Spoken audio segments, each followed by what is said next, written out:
હોલસેલમાં લોકો આંબીલ કરી રહ્યા છે. જો તપ કરે છે એને આપણે ધન્યવાદ આપીએ અને અનુમોદના કરીએ, પણ વિચારક લોકો એમ કહે છે કે આંબીલની પદ્ધતિ શેના માટે હતી, કઈ રીતે હતી, શેના કારણે હતી, એ માણસ વિચારતો જ નથી.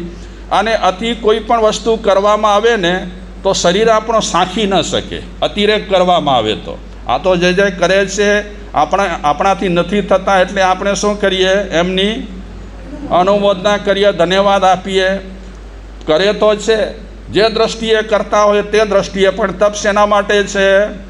તપ એના માટે છે કે ભોજનની આદત અનાદિકાળની છે, એ ભોજનની આદત આપણી શું થાય? છૂટે.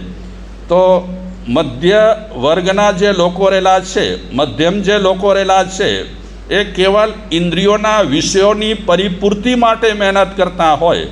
ભોજન મને મળે, ભોજન મને સારું મળે, ભોજન મળે સ્વાદિષ્ટ મળે, ભોજન એકદમ લહેજતવાળું મળે, મારે એકાસણા કરવા છે તો એકાસણામાં પણ ટનાટન ભોજન હોવું જોઈએ, વગેરે વગેરે. આ કેવા પ્રકારના માણસો છે? મધ્યમ માણસો, જે ઇન્દ્રિયોના વિષયોની પરિપૂર્તિ માટે, ઇન્દ્રિયોના વિષયોને પોષવા માટે કરતા રહેતા હોય મહેનત. મને મીઠાઈ મળે, મને આ જાતની મીઠાઈ મળે, મને આ ફરસાણ મળે, હું એકાસણા કરીશ ખરી, એકાસણા કરીશ ખરો, પણ એક મીઠાઈ અને એક ફરસાણ તો મને મળવી જ જોઈએ. સ્વાદિષ્ટ ખપે. આપણે ઘણી વખત તપસ્યામાં પણ લુલીબાઈને લાદ લદાવીએ. ઓળખો છો લુલીબાઈને? કેસરબેન, હા, લુલીબાઈને આપણે બહુ લાદ લદાવીએ. શું ખપે તને ખાવાનું બચ્ચી? તો એ માગે લુલીબાઈ કે મને આ ખપે છે, સરસ મજાના મરચાં. કેવા ખપે? મસાલેદાર. તો આ હે દહીંવડા, દાંત ન હોય દહીંવડા ખાય. તો મધ્યમ વર્ગના જે માણસો રહેલા છે, પોતાની ઇન્દ્રિયોને બહેકાવવા માટેના જે સાધનો રહેલા હોય, એ સાધનો મેળવવા માટે અને એ સાધનો ભોગવવા માટે હંમેશા મહેનત કરતા રહેતા હોય છે. સતત એને સારું ખાવાની વિચારણા થતી રહેતી હોય છે. આ સંસ્કારો બહુ ખરાબ છે આપણને બધાને. શેના? ખા ખા ખા કરવાના, રહેતું ન રહેવાતું નથી. તમે તો હજી તપસ્યા કરો છો, પણ મારાથી તપસ્યા નથી થતી. એવા સંસ્કારો પડી ગયા છે ખાવાના. શરીર ઢીલું થઈ જાય, શરીર કમજોર થઈ જાય, નબળાઈ આવી જાય. તે છતાં પણ આપણે ટ્રાય કરીએ છીએ, પ્રયાસ કરીએ છીએ, કોશિશ કરીએ છીએ કે અનાદિકાળથી આપણે ઇન્દ્રિયોને રમાડતા રહ્યા છીએ. આ ઇન્દ્રિયોને રમાડવાનું થોડું થોડું હું બંધ કરું, ઓછું કરું. પણ મધ્યમ વર્ગના માણસો સતત ઇન્દ્રિયોને રમાડતા રહેતા હોય છે. મને સરસ મજાનું કાનને ખપે. શું ખપે? સાંભળવાનું. કર્ણ પ્રિય.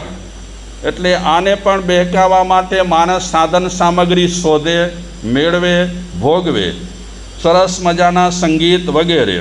પછી આપણે આ સ્પર્શેન્દ્રિયને પણ લાડ લડાવીએ. મને એકદમ કપડાં કેવા ખપે? સરસ મજાના મુલાયમ સ્મૂથ કપડાં ખપે. મને પથારી પણ કેવી ખપે? સરસ મજાની મખમલી. એટલે માણસ આ સ્પર્શેન્દ્રિયને પણ લાડ લડાવતો હોય છે. તે રીતે માણસ નાકને પણ બહેકાવતો હોય છે. મને ફૂલો ખપે. કેવા ફૂલો ખપે? સુગંધી ફૂલો ખપે, સરસ મજાના ફૂલો ખપે. એટલે સુગંધ માટે નાકને બહેકાવે. પછી માણસ ચક્ષુન્દ્રિયને પણ બહેકાવે કે મને મનોહર દ્રશ્ય ખપે, મને ગમે એવા દ્રશ્ય ખપે. એટલે આ રીતે માણસ રાત અને દિવસ પોતાની ઇન્દ્રિયોને અનુકૂળ મળે એના માટે વિચારે, એના માટે પ્રયત્ન કરે, એને મેળવવા માટે ખૂબ જ કોશિશ કરે, અને મળી જાય તો ખૂબ ખુશ થાય. ન ગમે તેનાથી એ બચતો રહે. મારી ઇન્દ્રિયોને આ નથી ગમતું એટલે એનાથી બચતો રહે. શું નથી ગમતું ઇન્દ્રિયોને? તો ઇન્દ્રિયોને ઘણી બધી ચીજો નથી ગમતી. ખાવાનું મળતું હોય અને વૃક્ષ ભોજન મળે તો જીભડી શું કરે? જીભડી ન કરે તો મન કરે કે આ શું ખાવાની વસ્તુ છે, આ તો ભેંસને ઘાસચારો આપ્યો એવો આપ્યો છે. એટલે આપણે બચતા રહીએ છીએ. ઇન્દ્રિયોને બહેકાવવા માટેની જેટલી કોશિશો થાય તેટલી આપણાથી થતી રહે છે. એટલે 3 પ્રકારના માણસોની આપણે વાત કરી: અધમાધમ, અધમ અને મધ્યમ. પછી 4થા પ્રકારના માણસો રહેલા છે ઉત્તમ, સર્વોત્તમ. એ સર્વોત્તમ જે લોકો રહેલા છે, સર્વશ્રેષ્ઠ જે માણસો રહેલા છે, એ શેનો વિચાર કરે છે, શેની ફિકર કરે છે, શેની ચિંતા કરે છે? એવા સર્વશ્રેષ્ઠ માણસો છે એ ફિકર કરે છે આત્માના વિકાસની, કે મનુષ્ય અવતાર મળ્યો છે તો મારા આત્માનો વિકાસ કેમ થાય, મનુષ્ય અવતાર મળ્યો છે તો મારા આત્માનો ઉત્થાન કેમ થાય, મનુષ્ય અવતાર મળ્યો છે તો મારા આત્માની વિશુદ્ધિ કેમ થાય. એના માટે સતત જે મહેનત કરતો રહે, પ્રયાસ કરતો રહે, અભ્યાસ કરતો રહે, એ માણસ કેવો છે?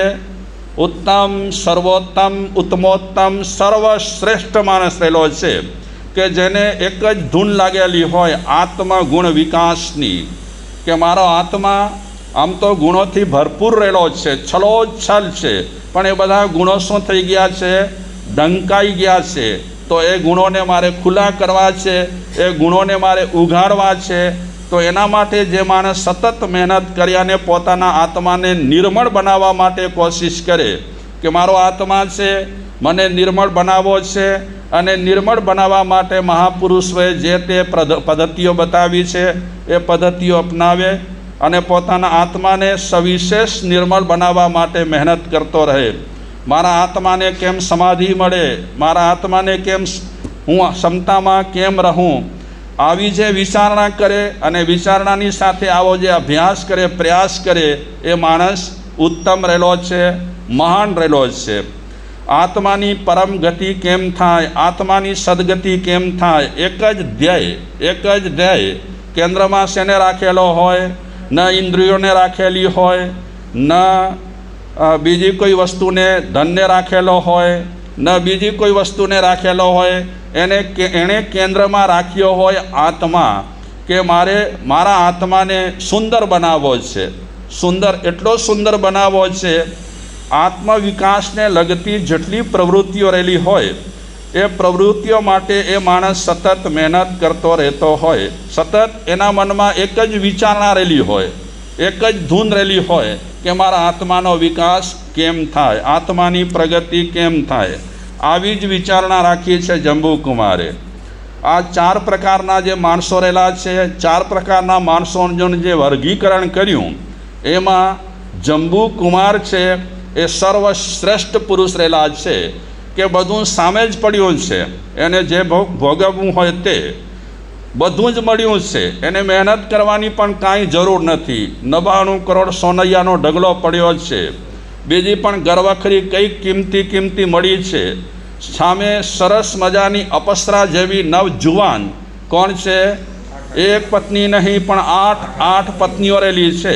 એટલે જે તે ખપે ઇન્દ્રિયોના વિષયો એ જંબુકુમાર પાસે ઉપલબ્ધ રહેલા છે ને કેટલો પુણ્યશાળી છે. પણ એ પુણ્યશાળી વધુ ત્યારે છે જંબુકુમાર, કે આટલું બધું હોવા છતાં પણ એમાં જરા માત્ર લેપાયો નથી. આપણે સાંભળી ગયા, લેપાયો છે, ક્યાંય પણ આસક્ત બન્યો છે.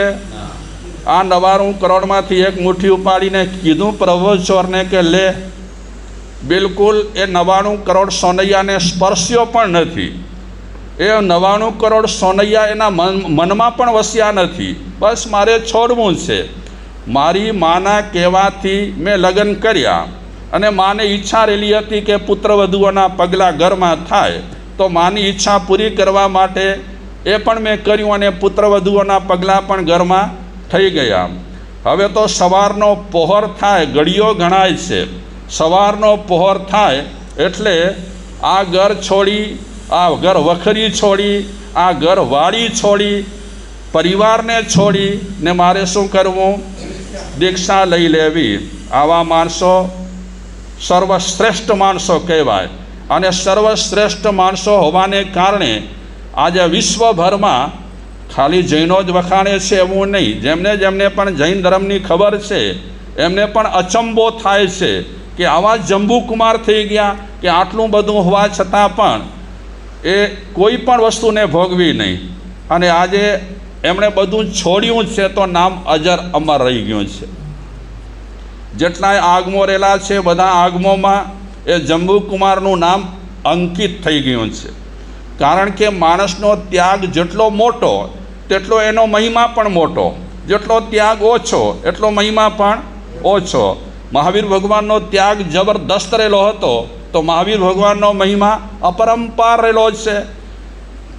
જગહ જગહ પર એમનો મહિમા રહેલો છે, અને આપણે કહી શકીએ કે દરેક લોકમાં એમનો મહિમા રહેલો છે. કારણ કે એમનો ત્યાગ પણ એટલો જોરદાર રહેલો હતો. તો આ જંબુકુમાર પણ આ બધું છોડવા માટે તૈયાર થયા છે. તો એને આપણે કઈ કોટીમાં મૂક્યા? અધમા અધમોની સંખ્યા આ દુનિયામાં ઘણી છે. અધમા અધમોની સંખ્યા જે શું કરી રહ્યા છે? અધમ અધમ માણસો શું કરી રહ્યા છે? બીજાની નખોદ જાય, બીજાનું બગડે, બીજાનું કામ બગડે, બીજાનું બધું બગડે. આ ચોમાસો બરાબર ન થવો જોઈએ, આ ચોમાસામાં ગડબડો થવી જોઈએ, આવું પણ વિચારનારા કોઈક તો હશે ને દુનિયામાં. હું એક ચોમાસાની વાત નથી કરતો, કારણ કે જૈનોમાં પણ બધાના માનસ કાંઈ સારા નથી. જૈનોના માનસ પણ બહુ બગડી ગયા છે. એકબીજાની તાણ ખેંચ ચાલુ જ રહેલી હોય. અમે તો નરી નજરે જોયું છે કે મોટા સંઘ આવવાના હોય અને રસોઈ થતી હોય તો એમાં જૈન ભાઈઓ મૂત્ર નાખી દે, ગૌમૂત્ર નાખીએ તો સારું, પણ એ ખાવાનું બગાડવા માટે કાંકરા નાખી દે, ધૂળ નાખી દે. આવું બધું આપણા જૈન સમાજના લોકો કરી રહ્યા છે. માણસ કેટલું બગડેલું કહેવાય. હા, ધર્મમાં માણસ આવા વિક્ષેપ ઊભા કરે, એક તો કોઈને મદદ ન કરે અને મદદને બદલે બગાડે, એ માણસનું માનસ કેવું હોય? સારું હોય? અધમા અધમ કહેવાય. અરે ભાઈ, તમે કોઈને મદદ નથી કરી શકતા તો કાંઈ વાંધો નહીં. તમે પૈસા ભેટ સોગાડો નથી આપી શકતા તો કાંઈ વાંધો નહીં. અરે તમે નથી બોલી શકતા તો એ વાંધો નહીં, પણ કોઈ કરી રહ્યો છે એને બગાડો તો નહીં. અરે હેલ્પ ન કરી શકતા હો, કોઈ કરે છે એને તો કાંઈ વાંધો નહીં, પણ કરે છે એને સરખી રીતે રસ્તો તો ક્લિયર કરો તમે. પણ ઘણા લોકો છે ને રસ્તો સાફ કરવાને બદલે શું કરતા હોય? કાંટા નાખે. ફૂલો નાખતા તો આ દુનિયામાં બહુ ઓછા છે કે કાંટા સાફ કરે અને ફૂલો પાથરી નાખે. એ તો લોકો અતિ ઉત્તમ કહેવાય. પણ અતિ ઉત્તમ માણસો તો આપણને દિવસે ફાનસ લઈને શોધવા જવું પડશે, ત્યારે માનબાન આપણને એવા માણસ મળશે. બાકી એક બાજુ આપણે પૂજા પાઠ કરતા હોઈએ, એક બાજુ આપણે સામાયિક વગેરે કરતા હોઈએ, એક બાજુ આપણે વ્યાખ્યાન વગેરે સાંભળતા હોઈએ, પ્રતિક્રમણ વગેરે પણ કરતા હોઈએ, અને બીજી બાજુ ખણ ખોદણી, પાંચે ગામડે મેં જોવા જાય ને ખણ ખોદણી, એ ખણ ખોદણી પણ ચાલુ પડી રહેતી હોય છે. આ માણસોને સર્વશ્રેષ્ઠ માણસો ન કહેવાય, આ માણસોને મધ્યમ માણસ પણ ન કહેવાય, એવા માણસોને તો અધમ કહેવાય. કે ભાઈ સાહેબ, તમે શું કરો છો? ધર્મમાં પણ ખલેલ ઊભી કરો છો. આવી બુદ્ધિ તમારી ભ્રષ્ટ થઈ ગઈ છે. તો આ દુનિયામાં અધમા અધમ લોકોની સંખ્યા શાયદ ઘણી જ છે.